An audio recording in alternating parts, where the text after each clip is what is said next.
안녕하십니까? 우리 요단 식구들 건강하셨습니까? 지난 주말 어떻게 보내셨나요? 네. 이제 가을이 조금씩 조금씩 물들어 갑니다. 아, 우리의 마음에 고운 에, 하나님의 말씀의 단풍이 들었으면 참 좋겠다. 그런 생각이 듭니다. 자, 우리는 이제 요한계시록 14장 19번에 걸친 말씀을 모두 끝내고 드디어 계시록 15장으로 오늘 넘어왔습니다.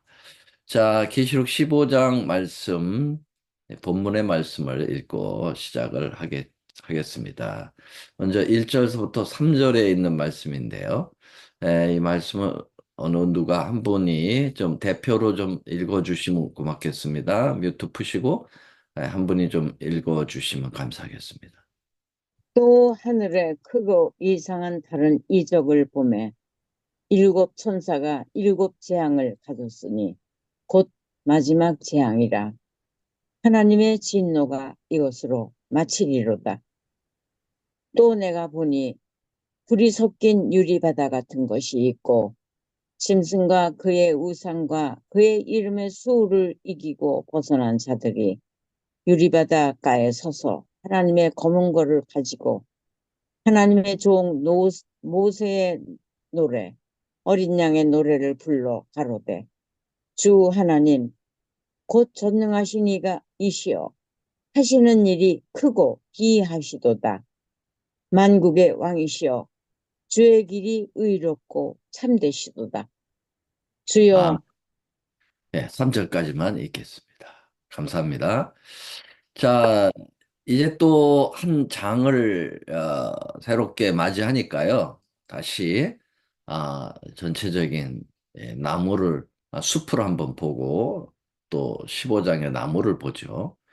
자, 여러분 이거 많이 익숙하죠, 이제? 네. 요한계시록을 이렇게 둘로 나눌 수가 있다고 그랬어요. 전반부, 후반부. 근데 이 부분들이 다 이제 선악의 대쟁투의 국면으로 접근하죠. 그래서 전반부는 총론적 그런 의미가 있고 후반부 12장서부터는 강론적 의미가 있다. 이렇게 볼 수가 있겠는데요. 13장에서 이제 적을 알고 14장에서 아군을 알았어요. 지피지기는. 그래서 이제 어, 모든 선악의 종국적인 그러한 저기가 갈라지는 그러한 예, 모습을 보고 드디어 이제 7재앙이 언급됩니다. 무시무시한 7재앙이 언급되는데요. 이 7재앙이 15장하고 16, 17장에 걸쳐서 이제 나타나는데 오늘 공부할 15장은 이제 예비적 신앙이에요. 예비적 7장인데 어떻게 그것이 이제 다가오는지 살펴보겠습니다. 또 이렇게 좀 볼까요? 일곱 장의 시기적 배경을 이렇게 보면 좀 더 여러분들이 한눈에 들어오게 되겠죠. 계시록 1장을 서론이라고 하고 에, 계시록 21장, 22장은 이제 결론 부분이라고 보고요. 네, 역사적인 이 히스토리컬적인 것이 이제 2장, 3장에서 일곱 교회, 일곱인, 일곱 나팔 어디서부터 어디까지입니까? 예수님의 승천서부터 재림 때까지의 일곱 시대를 구분하여 삼각 프리즘적으로 말씀이 나누어지게 됐고요. 선악의 대쟁투 싸움이 이제 본론이 가운데 이렇게 들어가 있습니다. 그리고 이제 이 싸움에 끝나면 이제 심판적 국면이 다가오죠. 예수님 재림 직전에 오는 이제 최대의 재앙입니다. 그것이 일곱 재앙입니다. 그래서 일곱 재앙이 여기에 위치해 있습니다. 자, 요런 개념을 가지고 공부하죠. 어, 선택의 결과로 구원받을 자와 멸망받을 자들이 이제 확정되는 것이죠. 두 장을 통해서 특별히 양편을 구분하는 용어들은 다음과 같이 이제 정리를 할 수가 있겠는데요. 이렇게 우리는 13장과 14장 이 두 장을 거쳐서 선과 악이 분명히 갈라지고 있는 모습을 보게 됩니다. 특별히 이제 아, 그 13장에서 무엇이 언급되고 있습니까? 짐승의 표와 아, 짐승에게 경배하는 일이 이제 그것이 강제적으로 이루어지는 1호 강제 휴업령이 내려지게 될 때 완전히 이 세상에 존재하는 인류는 두 무리로 분명히 가눠집니다. 선이냐 악이냐. 네. 염소냐 아니면은 양의 무리에 속하는가, 가라진가 아니면 알곡인가. 이렇게 선과 악이 분명하게 이 두 장을 걸쳐서 제시가 되지 않습니까? 그래서 일요일 휴업령에 결과적으로 굴복하여서 짐승에게 경배하고 짐승의 표를 받으면 악적으로 분명히 선택이 되는 거고요. 그걸 거절한 자들은 이제 진정한 성도로서 어린 양의 생명책에 농명이 되면서 영원한 구원의 쪽으로 결정이 되는 겁니다. 계시록 14장에 세 천사의 기별이 강렬하게 증거될 때 그때 그걸 거절하는 자들은 이제 바벨론이 되는 거고요. 짐승의 표를 받는 자들이 될 거고요. 그것을 억셉한 사람들은 그리고 그 기별을 증거하는 사람들은 14만 4천인이 되면서 성도들이 되는 거예요. 진정한 하늘로 유업을 받을 성도들이 되는 것이죠. 자, 그러면 7장의 위치는 어디에 있을까요? 자, 이 도표를 좀 보면은요, 분명하게 볼 수가 있겠습니다. 지금 우리가 살고 있는 것은 바로 일요일 휴업령이 내리기 직전에 바로 여기 오늘에 우리가 살고 있죠. 이제 곧 1호 법령은 내릴 조짐을 다 갖춰 놓고 있다고 우리는 이미 다 공부했습니다. 계시록 13장에서 네, 1호 법령을 이제 내리기만 하면 됩니다. 그만큼 마귀는 자기의 할 일을 다 갖춰서 놓고 있습니다. 아, 법안권과 그리고 타락한 개신교와 연합하여서 예, 결국은 미국의 그 그 강력한 패권주의의 그 힘을 가지고 1호 법령을 국회에서 내릴 만반의 준비를 갖춰 놓고 있다는 것입니다. 곧 1호 법령이 내리게 되면 이제는 진짜 끝에 끝으로 가는 최종적 부분을 남겨두고 있는 것이죠. 자, 그러면서 이제 이른 비와 늦은 비 중에 늦은 비가 1호 법령을 내리고 난 다음에 은혜의 시기까지 잠깐 내리게 되는데 강력한 폭발적인 성령의 능력을 통해서 마지막 곡식을 연결케 해가지고 끝을 냅니다. 이제 그때 이제 하나님의 인과 짐승의 표가 분명히 갈라지게 되는 것이고요. 그래서 구원받을 자와 멸망받을 자, 의로운 자는 그대로 의롭고 불의한 자는 그대로 불의하라라고 하는 계시록 22장 11절의 말씀이 끝나면서 은혜의 기간이 여기서 끝나는 거죠. 자, 그래서 이제 구원받을 자 멸망이 완전히 갈라졌어요. 자, 이런 상황에서 예수님 재림 직전에 뭐가 올까요? 7재앙이 오는 것입니다. 여기 일곱 재앙이 오게 되는 것이죠. 자, 위치를 대략 아시겠죠? 네, 자, 이 7장 정말 다루고 싶지 않아요. 너무 무섭고, 예, 정말 싫어요. 그래서 빨리빨리 끝내야 돼요. 길게 할 거 없어요. 세천사의 기별처럼 좋은 거는 오래 해도 괜찮은데 말이죠. 자, 계시록 15장 1절에 보니까 또 하늘에 크고 이상한 다른 이적을 보매 일곱 천사가 일곱 재앙을 가졌으니 곧 마지막 재앙이라 하나님의 진노와 이것으로 마치리로다. 예, 이 양쪽에 모두 임하는 고난이에요.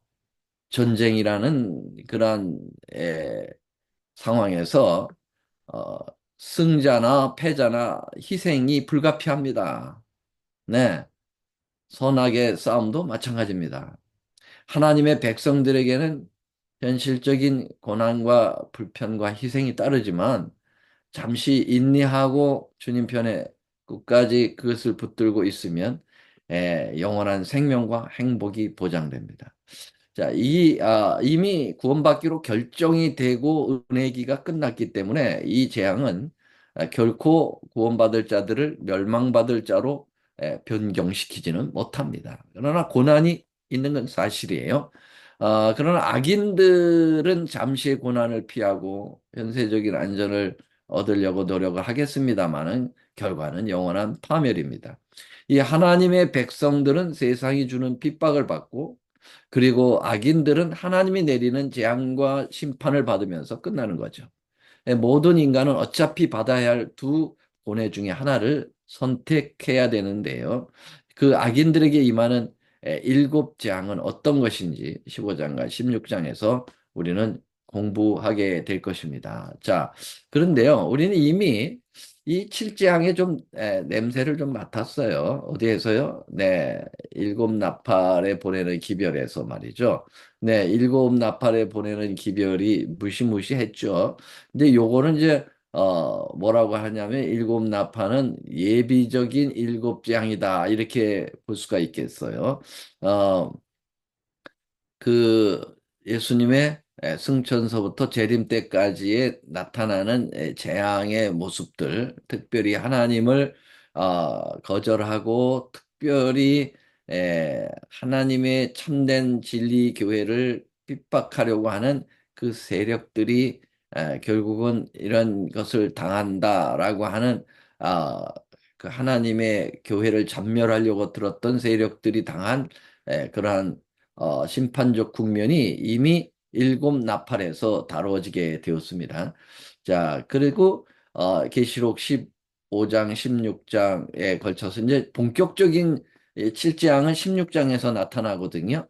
예, 오늘 15장은 예비적 일곱 재앙이기 때문에요. 자, 그래서 일곱 나팔과 일곱 재앙을 이렇게 좀 비교를 해봤는데요. 아주 너무 유사합니다. 땅에 그 진로가 쏟아지고 바다에 쏟아지고 강과 물샘이 근원이 떨어지게 되고 쓰게 되고 해가 침을 당하게 되고 공기가 어두워지고 그다음에 유브라데 강이라는 말이 언급이 되고 똑같이 언급이 되죠. 그리고 하나님의 비밀이 이루어지는 모습들이 보면은 일곱 나팔과 일곱 재앙의 비교가 이렇게 잘 되고 있습니다. 우리는 이미 이것을 좀 공부를 했기 때문에 일곱 재앙을 이해하는데 조금 더 익숙하지 않을까 그렇게 생각을 합니다. 일곱 나팔이 경고성 심판이라면은 일곱 재앙은 종말적 심판이다 이렇게 볼 수가 있겠습니다. 자, 2절을 한번 볼까요? 2절에 보면은 또 내가 보니 불이 섞인 유리바다 같은 것이 있고 짐승과 그의 우상과 그의 이름이 수를 이기고 벗어난 자들이 유리바닷가에 서서 하나님의 검은 고를 가지고 이게 뭡니까? 자, 재앙이 내린다고 해놓고서는 갑자기 어 하늘이 다시 보여지는 거예요. 네, 일곱 재앙이 선언되고 갑자기 15장 2절에 보니까 재앙과 전혀 상관없는 곳, 그 공간이 어디죠? 예, 하늘 유리 바닷가예요. 하늘 유리 바닷가로 계시가 쫙 넘어갑니다. 이건 뭘 말해 줍니까? 이것은 계시록의 패턴 중에 하나죠. 예. 하나님께서 독자들에게 긴장과 위기감에서 벗어나서 유한과 용기를 가지고 이 계시록을 계속 공부하도록 하는 그런 하나님의 은혜의 패턴이다. 이걸 이제 삽입국면이라 이렇게 말씀을 드렸습니다. 다시 한번 숲을 보죠. 자, 우리가 음 1장에서 그 일곱 교회의 2장 3장에서 일곱 교회 보내는 기별 아주 치열한 선악의 대쟁투의 국면을 공부했지 않습니까? 에베소, 서머나, 버가모, 두아디랴, 사대, 빌라델피아, 라오디게아. 자, 그러한 것을 공부하고 이제 일곱인으로 넘어가기 전에 잠깐 쉬었다가라고 4장에 하늘이 보여지잖아요. 하나님의 보좌가 보여지면서 어린 양과 만물의 찬송이 이제 이루어지게 되죠. 그리고 일곱 나팔이 오기 전에 이 일곱 재앙적 기별하고 비슷하다고 그랬죠. 에, 하늘에 인치는 사업이 이루어지게 되죠. 그래서 요 인치는 7장이 이제 삽입적으로 들어가고 그 다음에 이제 일곱 나팔의 그 기별이 끝나고 후반부로 들어갈 때 잠깐 쉬었다 가죠. 그래서 재림운동이 이제 삽입장으로 들어가죠. 이렇게 하늘 보자, 인치는 사업, 재림운동 이렇게 이제 순간순간 좀 쉼이 필요하잖아요. 그래서 마찬가지로 이 후반부에서도 이제 7장이 들어가기 전에 잠깐 하늘을 보여주고 본격적인 7장으로 들어가는 거죠. 여기 7장이 여기 있고 바로 15장에서 예비적인 뭐가 있습니까? 재앙이 있는 것이죠. 그래서 잠깐 하늘을 보여주는 거예요. 네, 그런 패턴을 아시면 뭐 의아하지 않아요. 일곱 재앙이 내리긴 내리는데 무시무시하니까 잠깐 쉬었다 가시는구나. 이렇게 보시면 되겠어요.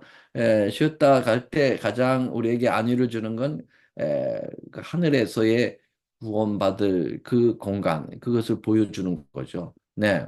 자, 그러면서 우리가 계시록 14장에서도 새 천사의 기별을 증거하기 전에 하늘 보좌를 보여주잖아요. 이렇게 중간중간에 하늘 보좌를 자꾸 보여주는 이유가 이렇게 또 나타나요. 계시록 14장에 보면은 우리가 공부했지만은 여기 어, 그 뭐라 했어요? 내가 보니 보라 어린 양이 시온산에 섰고 그랬잖아요. 그러니까 시온산이라는 곳은 어디입니까?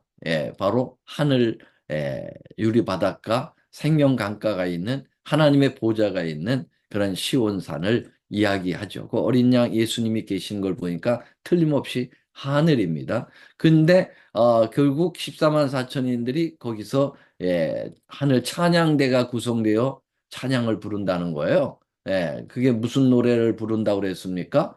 네, 저희가 보좌와 내생물과 장로들 앞에서 새 노래를 부르는데 땅에서 구속함을 얻은 14만 4천인밖에는 능히 부를 수 없는 그 노래. 그 노래가 무슨 노래예요? 모세와 어린 양의 노래를 부른다고 나와 있죠. 모세와 어린 양의 노래를 부른다. 자, 근데 계시록 15장 3절 4절에도 하나님의 종 모세의 노래 어린 양의 노래를 불러 가로되 그러면서 다시 하늘을 보여주고 있는 것입니다. 이스라엘 백성들이 애굽에서 그 열재앙의 해를 받지 않고 바로의 압제를 떠나서 이 광야로 떠나 광야에 나온 것이 극적인 구원이듯이 말이죠. 그래서 부른 노래가 모세의 노래 아닙니까? 그런 것처럼 이 마지막 시대에 하나님의 백성들도 일곱 재앙의 해를 면합니다. 그리고 이 세상의 사단 손에서 풀려나와서 하늘에 이르게 되는 과정도 적인 장면일 수밖에 없습니다. 그래서 이 모세의 노래, 어린 양의 노래를 이 일곱 재앙 전에 보여주는 것이죠. 자, 같은 맥락으로 잘 설명되고 있는 것입니다. 그래서 모세가 그 백성들과 함께 이 바로의 손해를 피하여 광야에 이르기 직전에 홍해를 건너는 과정에서 또다시 한번 하나님의 놀라운 손길을 경험하게 되었죠. 자, 그래서 이런 극적인 이 구원을 경험한 모세와 이스라엘 자손들이 부른 감사와 찬양의 노래가 출애굽기 15장 1절로부터 18절에 나오는데요. 우리 이걸 무슨 노래라고 하냐면 모세의 노래, 구원의 노래라고 하지 않아요? 자, 그러면은 자, 이 노래 잠깐 한번 보고 갈까요? 에, 자, 이게 출애굽기 15장으로 넘어옵니다. 재밌게도 이 모세의 노래가 언급이 계시록 15장에 언급되듯이 출애굽기 15장에 언급이 돼요. 네. 그것까지 자 하나님께 섭리하셨다 이렇게 볼 수 있겠습니다. 그래서 자, 모세의 노래 실제적으로 불러졌던 그 당시의 노래를 한번 볼까요? 이때 모세와 이스라엘 자손이 노래로 여호와께 노래하니 일렀을 때 내가 여호와를 찬송하리니 그는 높고 영원하오시며 말과 그 탄자를 바다에 던지셨으며 여호와는 나의 힘이요 노래이시며 나의 구원이시로다. 이렇게 구원의 노래를 18절까지 쫙 불러나가는 거죠. 자, 이것이 이제 일곱 재앙이 전에 주님께서 하늘에서 불려지는 그 노래.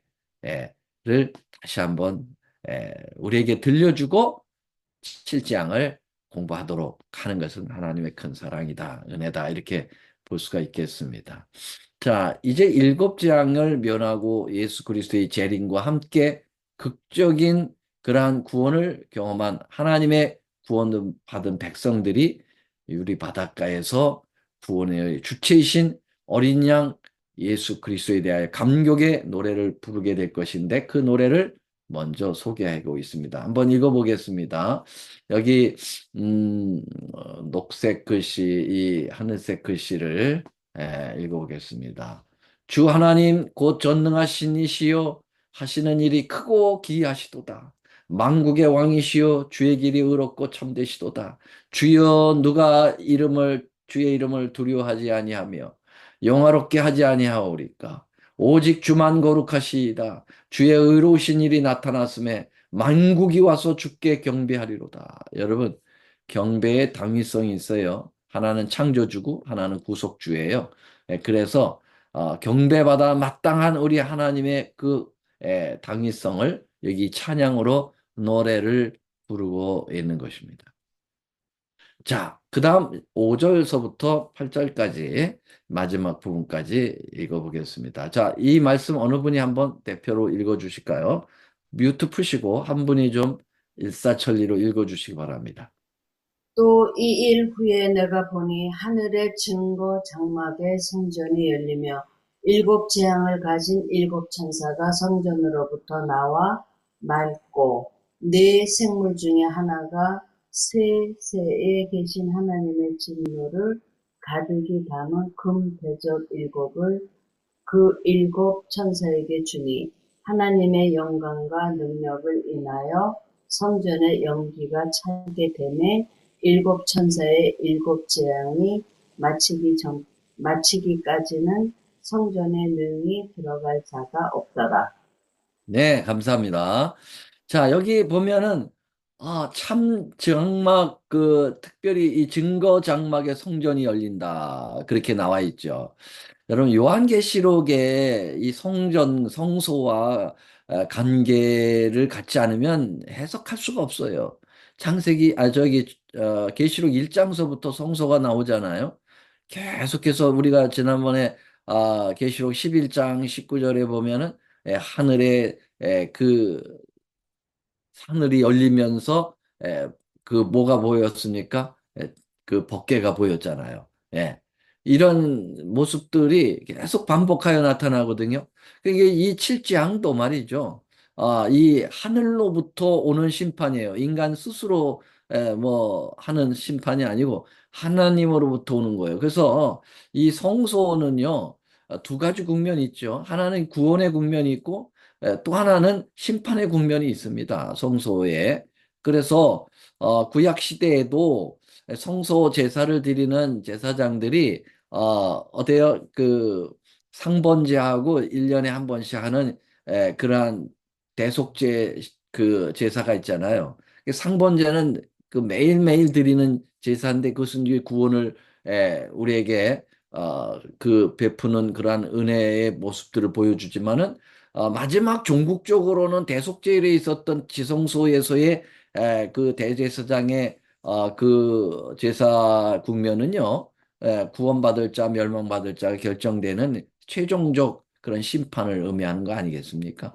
네, 그래서 이 칠재앙도 결국은 성소로부터 이게 주어지는 하나님의 심판인 것이 틀림없습니다. 그래서 여기 이제 하필이면 왜 이 성소를 여기서는 증거 장막이라고 했을까요? 여기 계시록 15장에 이 증거 장막이 아주 유일하게 나오는데요. 왜 이 증거 장막이라고 얘기하고 있을까요? 이제 신약 시대를 얘기하는 거예요. 구약 시대 이제 증거 장막이라는 말이 이제 그 언급은 없지만 그 증거 계하고 연관되어 나타나는 게 되는데요. 자, 우리가 출애굽기 25장으로 다시 한번 넘어가 볼까요? 여기 보면은 속죄소를 궤위에 얹고 내가 내게 줄 증거판을 궤 속에 넣어라. 거기서 내가 너와 만나고 속죄소위 곧 증거계 위에 있는 두 그룹 사이에서 내가 이스라엘 자손을 위하여 내게 명한 모든 일을 내게 고하리라. 그래서 이 증거 장막은 어디서 온 거냐면 이 증거라는 말이 아, 지성소 안에 있는 법계를 얘기하는 거예요. 그 법계가 너무너무 중요하고 그리고 그 법계 뚜껑 씌운 자 속죄소가 너무너무 중요하니까 그거를 따가지고 성소 전체를 증거 장막이다 이렇게 표현한 거죠. 네. 자, 그 모습을 이렇게 좀 보여드릴까요? 네, 이 법궤가 하늘에서 이 장면이 언급이 되는 거죠. 여기서부터 뭐가 나와요? 네, 이 7장의 그 재앙이 비롯되는 겁니다. 그러니까 재밌는 것은 이 성소의 두 국면이 역시 지성소에서도 나타난다. 구원과 심판이라고 하는 거죠. 다시 말하면 사랑과 공의가 하나님의 속성 가운데 있듯이 말이죠. 그래서 이 증거 장막이 결국은 하나님의 법을 어기고 끝까지 자기의 뜻대로 가는 짐승의 표를 받고 하나님의 안식일을 거절하고 하는 자들에게는 결국은 여기에서 심판이 이르러 올 수밖에 없다라는 모습을 보여주고 있는 것입니다. 그래서 특별히 이 지성소에서의 1년 1차의 이 대제사장의 이 봉사를 통해서 마지막 심판 국면이 펼쳐지듯이 7장이 바로 여기에 근접돼 있다면은 7장은 어떻습니까? 마지막 최종적 심판의 그 국면 속에 존재한다는 거예요. 그래서 다시 한번 도표를 보여드리겠습니다. 여기 7장이 여기에 있죠. 어, 지금 어, 그 조사 심판이 성서 정결 1844년서부터 은혜 시기까지 있게 되고 그것이 끝나면 바로 7장이 내리면서 어, 예수님의 재림이 곧 오게 되는 것입니다. 그래서 지성소 안에서의 심판이 이루어지는 것이고 일곱 재앙을 가진 일곱 천사가 그곳에서 나온다는 것은 심판이 끝나고 악인들에 대한 형벌이 시작됐다는 것을 알게 돼요. 여러분 데살로니가 후서 1장에 보면은 하늘로부터 불꽃 중에 예수님이 나타나실 때 그때 하나님을 모르는 자, 하나님을 거절한 자들에게는 형벌이 있으리라고 분명히 나와 있거든요. 그 국면이 바로 뭐냐면 7장으로 오게 되는 거예요. 그래서 7장은 의인들을 위한 고난이 아니고요. 악인들이 받는 고난이라고 볼 수가 있겠습니다. 그래서 두 번째 재앙서부터를 우리는 이제 야곱의 환란이다 이렇게 보게 됩니다. 그래서 7장 속에 야곱의 환란이 담겨져 있다고 하는 사실을 여러분들이 보시면 되겠습니다. 그래서 사단은 역사 이래로 하나님의 법에 대하여 끊임없이 도전해 왔습니다. 계명이 폐지되었다거나 계명에 명시되는 안식이 변경이 되었다고 주장하면서 나타나는 그 계명에 대한 도전 행위는 분명히 사단으로부터 나온 거예요. 그래서 선악의 마지막 싸움의 쟁점도 안식을 중심으로 하는 하나님의 계명이에요. 그래서 증거장막 증거라고 하는 것을 분명히 이 7장 앞에 세우고 있다. 아이고, 죄송합니다. 저희 집에서 키우는 고양이가 갑자기 뛰어 올라와가지고, 여러분, 잘 보이나요? 제 목소리가 들립니까? 네, 잘 들립니다. 죄송합니다. 이 사단이 고양이를 또 이용하네요. 그래서, 어, 지금 여기까지 했나요? 죄송합니다. 이제 마무리 짓겠습니다. 자, 그래서 이 지성소 안에서의 그 심판이 7장과 연결되어 있다고 이렇게 볼 수가 있겠습니다. 음, 이제 마지막 부분을 공부하고 마치겠습니다. 15장 8절입니다. 자, 15장 8절, 함께 좀 읽어볼까요? 시작. 하나님의 영광과 능력을 인하여 성전에 연기가 차게 되매 일곱 천사의 일곱 재앙이 마치기까지는 성전에 능히 들어갈 자가 없다. 자, 성전에 연기가 차서 들어갈 수 없다는 것은 무슨 의미입니까? 성전에서 이루어지는 모든 봉사는 심판으로 종결됩니다. 그래서 예수 그리스도의 중보 사역과 이 심판이 끝나면 더 이상 성전에 들어갈 필요가 없어집니다. 이제 악인은 영원한 악인으로, 의인은 영원한 의인으로 심판이 선고되었기 때문에 의인이 타락할 수도 없고 악인이 돌이켜 회개할 수도 없는 시기가 되었기 때문에 악인에 대한 징벌이 본격적으로 시작되는 것이고, 그래서 그것이 더 이상 성전에 들어갈 자가 없다, 이런 표현들을 하게 되는 것이죠. 자, 그러면 이 일곱 재앙은 과연 어떤 재앙일까?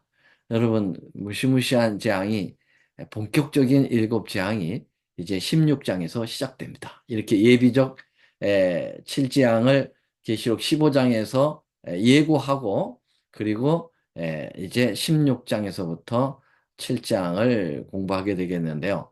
자, 여러분, 우리 요단 대학도 이 7장을 공부하기 전에 좀 쉼이 필요합니다. 그래서 우리가 퀴즈를 볼 때, 두 장씩 두 장씩 보잖아요. 예.